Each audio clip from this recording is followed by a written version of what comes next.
Assalamualaikum warahmatullahi wabarakatuh. Perkenalkan, nama saya Hasan Nurani dari kelas 11 TPTL. Di sini saya akan menjelaskan materi mengenai latar belakang kedatangan bangsa Jepang ke Indonesia. Pada akhir tahun 1941, Jepang menyerang pangkalan Angkatan Laut Amerika Serikat terbesar di Asia Pasifik pada tanggal 7 Desember 1941, yaitu Pearl Harbor. Sebagai awal berkorbannya Perang Asia Timur Raya melawan Sekutu, maka dengan jatuhnya Pearl Harbor, jalan mulus bagi Jepang untuk menguasai daerah-daerah di Asia. Demikian pula Indonesia tidak akan luput dari pandangan Jepang. Dalam waktu singkat, Jepang dapat memaksa Abdakom dan Belanda untuk mendatangani perjanjian Kalijati pada tanggal 8 Maret 1942. Bagi teman-teman yang masih belum tahu Abdakom, Abdacom yaitu American British Dutch Australian Command adalah sebuah komando militer gabungan yang dibentuk pada awal tahun 1942 selama Perang Dunia Kedua. Abdacom adalah komando militer gabungan yang dibentuk pada awal tahun 1942 oleh Amerika Serikat, Inggris, Belanda, dan Australia. Tujuan utamanya adalah mempertahankan kendali atas wilayah Asia Tenggara dari serangan Jepang.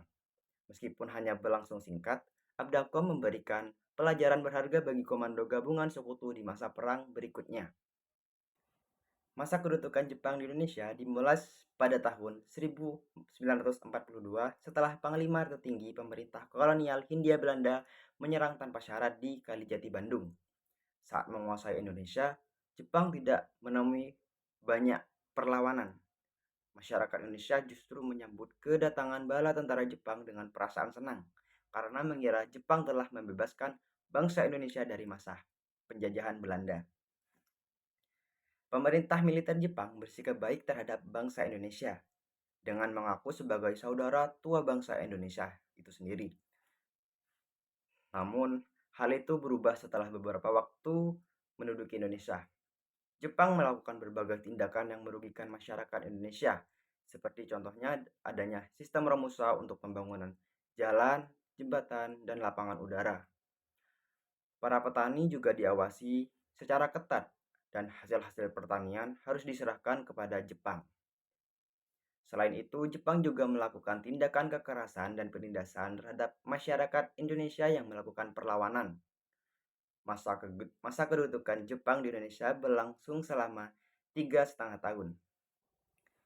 Kedatangan bangsa Jepang ke Indonesia memiliki latar belakang yang berbeda dengan kedatangan bangsa Eropa, yaitu yang pertama adalah keinginan bangsa Jepang mendirikan persemakmuran Asia Timur Raya.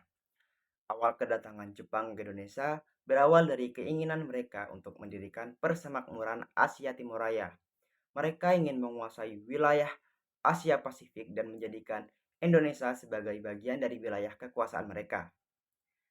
Yang kedua yaitu lokasi strategis Indonesia. Jepang datang ke Indonesia karena Indonesia dianggap memiliki lokasi yang sangat strategis.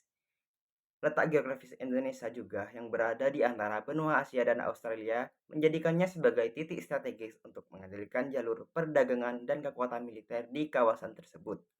Yang ketiga yaitu kekayaan alam Indonesia. Selain lokasi strategis, Indonesia juga memiliki kekayaan alam yang melimpah.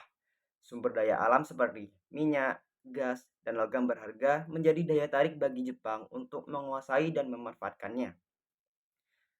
Yang keempat yaitu propaganda dan ramalan. Jepang menggunakan propaganda untuk mempengaruhi masyarakat Indonesia. Mereka menyebut diri mereka sebagai saudara tua bagi Indonesia dan menggunakan ramalan Jayabaya tentang datangnya bangsa kulit kuning yang akan mengusir bangsa kulit putih. Hal ini dilakukan untuk menciptakan dukungan dan simpati dari masyarakat Indonesia terhadap kedatangan Jepang. Nah, yang terakhir yaitu gerakan 3A. Jepang juga melahirkan gerakan 3A yaitu Jepang Cahaya Asia, Jepang Pelindung dan Jepang Pemimpin Asia. Gerakan tujuan untuk memperkuat pengaruh Jepang di Asia dan mendapatkan dukungan dari masyarakat Indonesia. Demikian latar belakang kedatangan bangsa Jepang ke Indonesia adalah keinginan mereka untuk mendirikan persemakmuran Asia Timur Raya, memanfaatkan lokasi strategis dan kekayaan alam Indonesia, serta menggunakan propaganda dan gerakan 3A untuk memperoleh dukungan dari masyarakat Indonesia. Sekian mengenai datangnya Bang ke Indonesia merah. Jangan meninggalkan sejarah.